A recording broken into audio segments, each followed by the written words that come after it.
बिस्मिल्लाहिर्रहमानिर्रहीम। अस्सलाम वालेकुम नाज़रीन, अपनी नेक्स्ट वीडियो के साथ आपको वेलकम करता हूँ अपने इस चैनल में। उम्मीद है आप सब खैरियत से होंगे और उम्मीद है आप सबकी ईद बहुत अच्छी गुजरी होगी। तो दोस्तों चलते हैं आज की अहम न्यूज़ की जानब। सबसे पहले तो बात करेंगे स्पेन समेत यूरोप की ताज़ा तरीन सूरत हाल पे।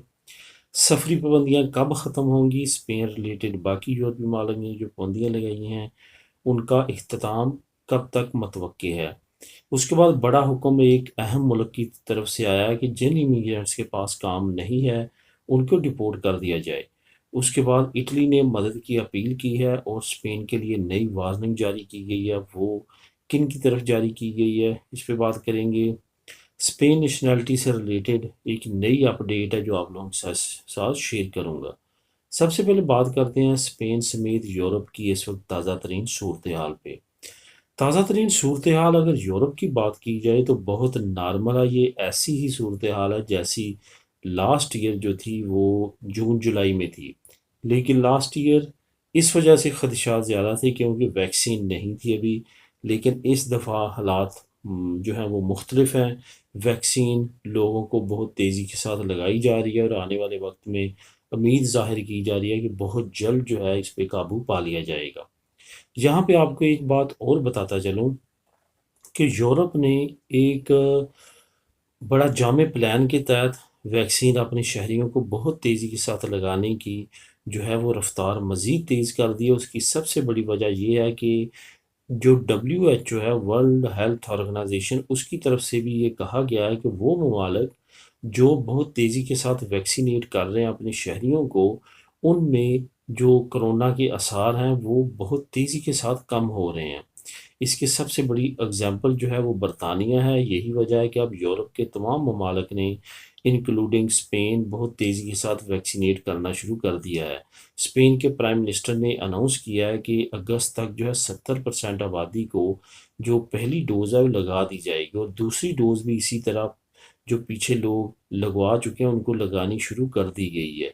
और आने वाले वक्त में उम्मीद है कि बहुत तेज़ी के साथ तमाम आबादी को जो है वैक्सीनेट कर दिया जाएगा। यहाँ पे जो सफरी सूरत हाल है वो कुछ इस तरह है कि सफ़र के मामले में अभी तक उस तरह से रिलैक्सेशन नहीं मिली, लेकिन सिर्फ और सिर्फ मुल्क के अंदर जो है वो रिलैक्सेशन है। इसके बाद यूरोप के अंदर जो रिलैक्सेशन है वो है। इसके अलावा जो बाहर से आने वाले हैं उनके लिए 31 मई तक कोई भी रिलैक्सेशन नहीं है। लेकिन आने वाले वक्त में यूरोपीय यूनियन ये फैसला कर रही है कि जिन जिन लोगों ने यूरोप से बाहर उनकी रजिस्टर्ड शुदा वैक्सीन लगवाई होगी तो उनको एंट्री दी जाएगी कि वो यूरोप में किसी भी मुल्क में आ सकते हैं। यहाँ पे आपको बताता चलूँ कि बंदी उसी तरह से है। वीज़ा जिनके पास है वो नहीं आ सकते। जिनके पास रेजिडेंसी और नेशनैलिटी है वही अभी तक स्पेन में इंटर हो सकते हैं और दूसरे यूरोपीय ममालिक में इंटर हो सकते हैं। लेकिन उसके लिए भी आपके पास 48 घंटे से कम अरसे का नेगेटिव रिपोर्ट होनी चाहिए PCR की। इसके साथ साथ आपके पास इतना ख़र्चा होना चाहिए कि अगर खुदा न खास्ता आपका एयरपोर्ट पर आके दोबारा नेगेटिव होता है तो आपको जो ये 7 दिन से 10 दिन तक करतीन करेंगे किसी होटल में, उसके एक्सपेंसेस आप पे कर सकें। इन तमाम चीज़ों को मद्देनज़र रखते हुए आपने यूरोप का सफ़र करना है कम अज़ कम 31 मई तक। 31 मई के बाद उम्मीद है कि रिलैक्सेशंस हो जाएंगी, लेकिन ये सारा डिपेंड करता है उन ममालिक पे भी जहाँ पे कोरोना इस वक्त काफ़ी तेज़ी के साथ फैल रहा है। अगर वहाँ पे कोरोना की कंडीशन बेहतर हुई तो तभी यूरोप भी पाबंदियाँ अपनी ख़त्म करेगा।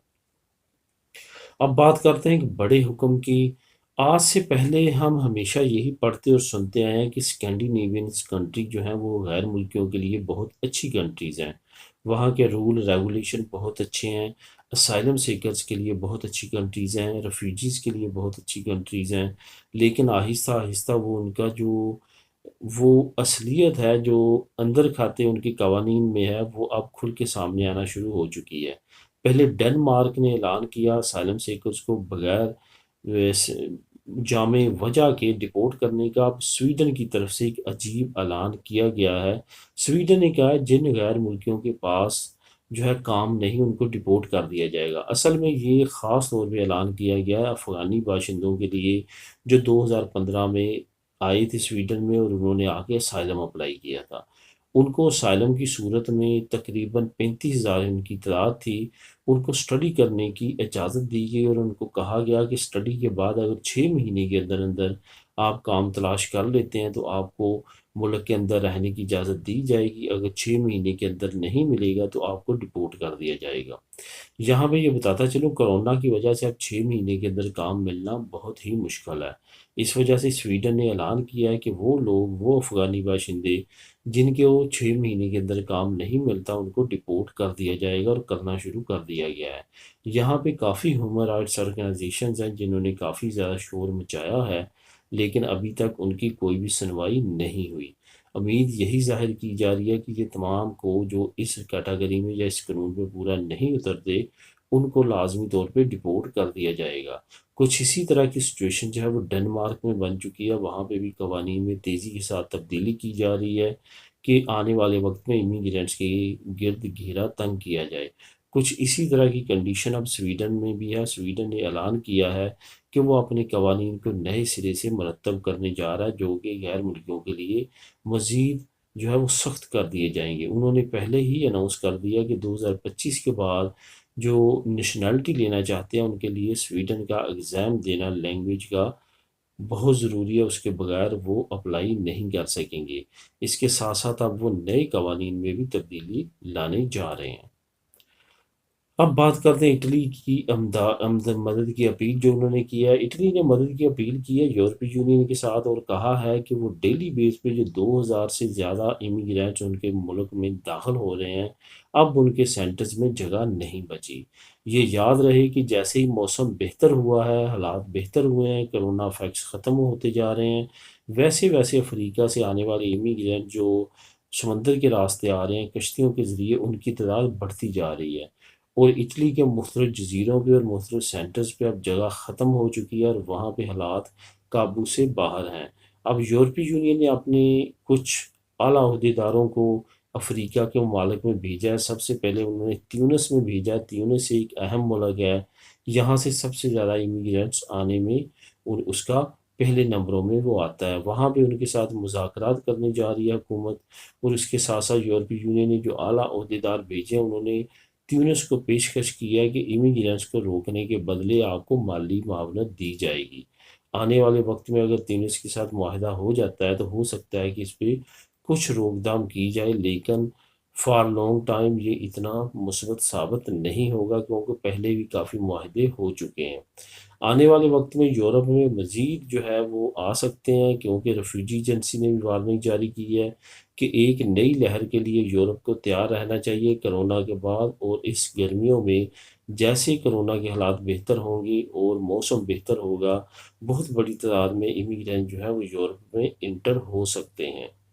अब बात करते हैं स्पेन को वार्निंग। स्पेन को वार्निंग दी गई है यूरोपीय यूनियन की तरफ से, क्योंकि दुनिया के उन बड़े शहरों में जहाँ पे सबसे कम नौजवानों की तादाद है, उनमें से 10 की उन्होंने कैटेगरी की है। उन 10 में से 4 ममालिक ऐसे हैं जो सिर्फ और सिर्फ स्पेन के हैं, और 4 वो शहर हैं जो कि टॉप पे हैं।